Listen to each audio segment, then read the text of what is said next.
sa impeachment against her?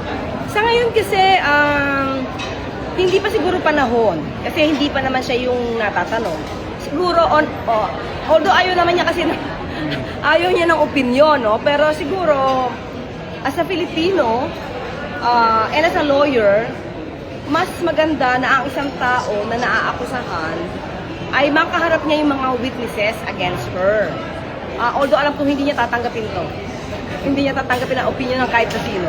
But mas maganda kung ako ang lawyer at alam ko na walang mali. Malinis. Walang pwedeng ikaso sa kanya. Papaharapin ko siya. At para mapasinungalingan lahat ang mga akusasyon sa kanya. Is BBBM monitoring the impeachment? When you say ba monitoring, parang nakatutok siya, nanonood, hindi siya ganun. Maraming trabaho ang Pangulo. So definitely, malalaman naman niya yung mga balita. Pero yung tutok, hindi. Mas marami siyang dapat gawin trabaho. Bilang Pangulo. Thank you guys!